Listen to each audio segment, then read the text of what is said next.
Doomblade is a 2D action Metroidvania developed by Muro Studios and published by Iceberg Interactive. While lacking a bit of polish, this game offers an interesting alternative to the usual indulgences of the genre without feeling like it's trying too hard to reinvent the wheel. The precision-based clicking combat, which feels taken out of a rhythm game like Osu, immerses you in battle and traversal in a way I didn't think possible. But this style of play may not be for everyone.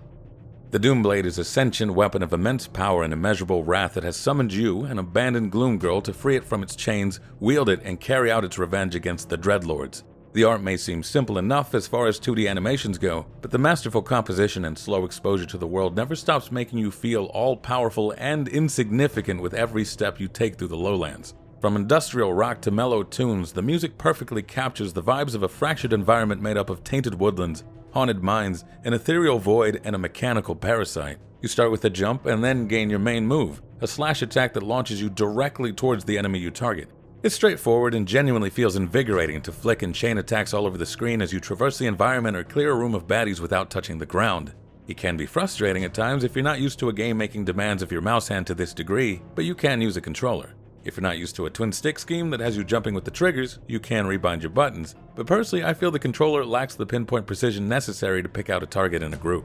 At first, you can only attack enemies and you bounce off of solid objects until you eventually gain extra powers that let you attack through walls, fly upwards, slam down, and create your own targets. With each one, the game pushes you to use your skills in creative ways to make it through hazards and boss fights. Some, like the lasers and thorn bushes, require dexterity and timing. Some boss fights let you indulge in good old-fashioned button mashing, while others are brutally punishing if you don't figure out the meaning of the riddle on the statue before the fight.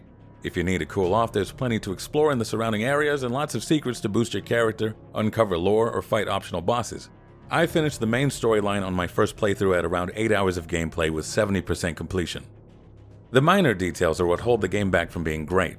While I do enjoy the world design that allows me to approach any area in multiple ways, more often than necessary, you don't know if you're going the right way or if you were sidetracked into another dead end by extra content. I had a few moments where the game bugged out and whatever was shown on the map disappeared or the game reached a state where it refused to progress unless I loaded back in. The worst part is the game's balance can reach tedious levels of difficulty if you don't acquire the rune or potion upgrades that decrease your cooldowns or let you do more damage.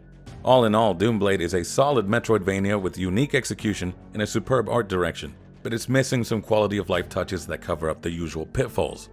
People who prefer to abstain from games that require rapid pointing and clicking will probably find this game off-putting. However, the gameplay is built around a combat and traversal system that will make those who can grasp it feel like they're conducting a deadly symphony of frantic mouse swiping, button clicking, and sword clashing. Doomblade is available May 31 on PC for $17.99.